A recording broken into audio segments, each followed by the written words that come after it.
अस्सलाम वालेकुम।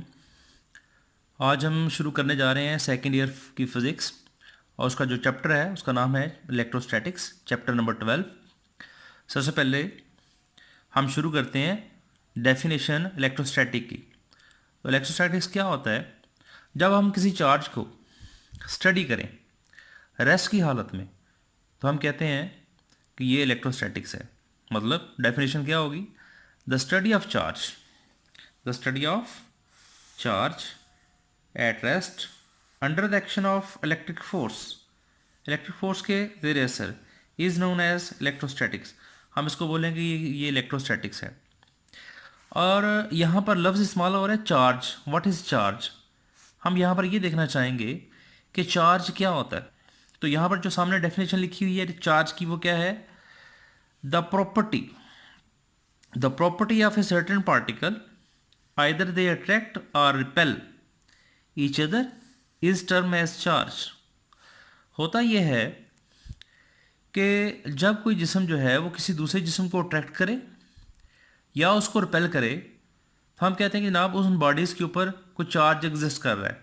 For example, जैसे अगर आप खुश्क बालों में एक प्लास्टिक की जो कंघी है उसको रब करें तो आप देखते हैं कि प्लास्टिक की कंघी और बाल एक दूसरे को अट्रैक्ट करना शुरू हो जाते हैं। असल में होता यह है कि इन दोनों के दरमियान इलेक्ट्रॉन्स का तबादला हो जाता है।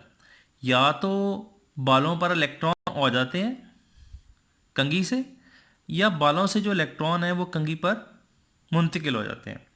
अब जिस तरफ इलेक्ट्रॉन की तादाद ज़्यादा आ जाएगी तो वहाँ पर नेगेटिव चार्ज होगा, और जहाँ पर इलेक्ट्रॉन्स की तादाद कम हो जाएगी वहाँ पर पॉजिटिव चार्ज जो है वो शो होना शुरू हो जाएगा। इसकी क्या वजह है? क्योंकि जब भी हम किसी बॉडी के बारे में बात करते हैं कि उस बॉडी के ऊपर कौन सा चार्ज है, फॉर एग्जांपल मेरे पास ये मार्कर है, अगर हम यहाँ पर ये देखना चाहें कि ये मार्कर जो है वो कौन सा चार्ज रखता है तो हम कहते हैं कि ये मार्कर फ़िलहाल जो है वो न्यूट्रल है। क्यों न्यूट्रल है? क्योंकि हमने पढ़ा हुआ है कि किसी एटम के अंदर जो न्यूक्लियस होता है उसके अंदर प्रोटॉन होते हैं और न्यूट्रॉन्स होते हैं। एटम के बाहर शेल में इलेक्ट्रॉन्स होते हैं। किसी भी एटम में नंबर ऑफ प्रोटॉन और नंबर ऑफ इलेक्ट्रॉन बराबर होते हैं।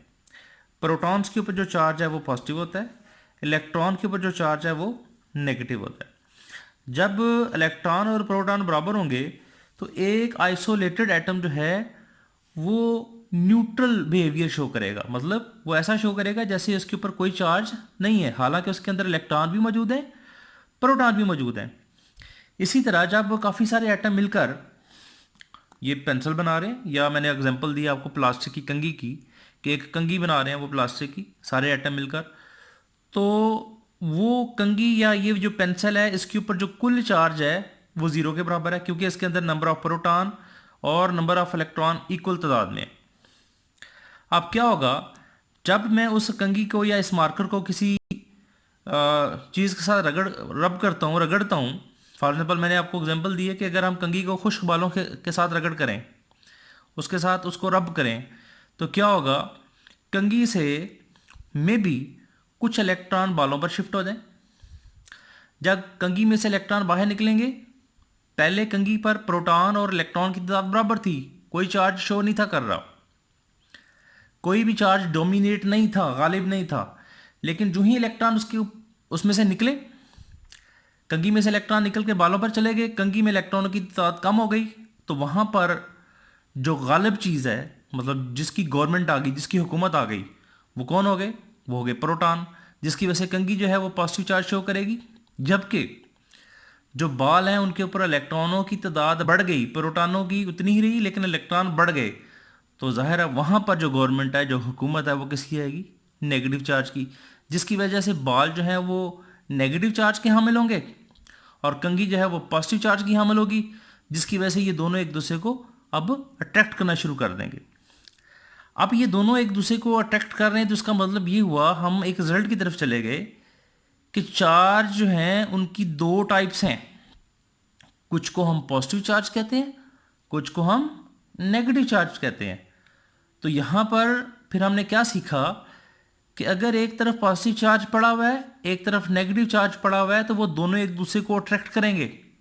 इसका मतलब ये हुआ कि जो अनलाइक चार्जेस होते हैं, मतलब जैसे ये एक पॉजिटिव चार्ज है, ये भी एक पॉजिटिव चार्ज है, दोनों लाइक हैं, दोनों एक दूसरे को क्या करेंगे, रिपेल, एक दूसरे को दफा करेंगे। इसी तरह जो अनलाइक चार्जेस होते हैं, मतलब एक पॉजिटिव चार्ज और यहाँ पर एक क्या है, नेगेटिव चार्ज, ये एक दूसरे को क्या करेंगे, अट्रैक्ट करेंगे। तो फिर प्रॉपर्टीज ऑफ चार्जेस में हम क्या कहते हैं, charges are of two types, number one positive charge, number two negative charge. ये पहली प्रॉपर्टी हो गई। दूसरी प्रॉपर्टी में क्या लिखा हुआ है मैंने, जो एक जैसे चार्जेस होते हैं वो एक दूसरे को करेंगे अट्रैक्ट, और जो एक जैसे नहीं होते, अनलाइक होते हैं, वो एक दूसरे को क्या करते हैं, अट्रैक्ट। अगली प्रॉपर्टी क्या होगी इसकी, द अट्रैक्शन और repulsion is due to electric force. इसका मतलब है कि दोनों चार्ज में एक इलेक्ट्रिक फोर्स पाई जा रही है, जिसके वजह से उनमें अट्रैक्शन हो रही है और क्या हो रही है, रिपल्शन हो रही है। और ये बात याद रखें कि ये जो इलेक्ट्रिक फोर्स होती है ये एक म्यूचुअल फोर्स होती है। मतलब म्यूचुअल का मतलब है कि ये दो चार्ज के दरमियान पाई जाती है। जितनी फोर्स पॉजिटिव चार्ज नेगेटिव पर लगाएगा उतनी ही फोर्स नेगेटिव जो है वो पॉजिटिव पे लगाएगा। उसके बाद अगली प्रॉपर्टी चार्ज की क्या है, the force which hold the positive and negative charge, कहता है वो फोर्स जो इकट्ठा रखती है पॉजिटिव चार्ज और नेगेटिव चार्ज को, टू मेक एटम। जैसे मैंने आपको ऊपर बताया कि जनाब कोई भी पार्टिकल जो है वो एटम से मिलकर बना होता है, और एटम खुद जो है वो चार्ज पार्टिकल से बना होता है। अब एक एटम में इक्वल अमाउंट में पॉजिटिव, इक्वल अमाउंट में नेगेटिव, तो जाहिर सी बात है कि पॉजिटिव चार्ज और नेगेटिव चार्ज को किसी फोर्स ने बांध के तो रखना है ना, ताकि वो एक एटम बने। तो वो जो फोर्स उनको बांध के रखती है, जिसकी वजह से एटम बनते हैं या मॉलिक्यूल बनते हैं, उस फोर्स का क्या नाम है, इलेक्ट्रिक फोर्स।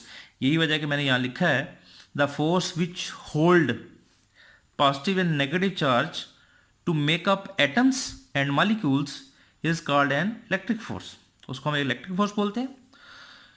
इसका मतलब ये हुआ कि हमारी जो बॉडी है, इंसानी जिस्म जो है, हमने ये पढ़ा हुआ है, हमें पता है इस चीज़ का कि इंसानी जिस्म जो है वो एटम्स और मॉलिक्यूल से मिलकर बना हुआ है।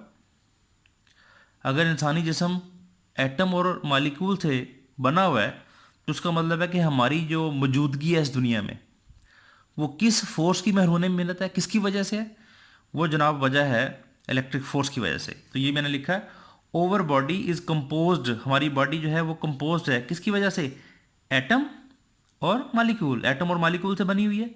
एंड ओवर एग्जिस्टेंस, और हमारी जो मौजूदगी है, is result of electric force, ये इलेक्ट्रिक फोर्स की वजह से।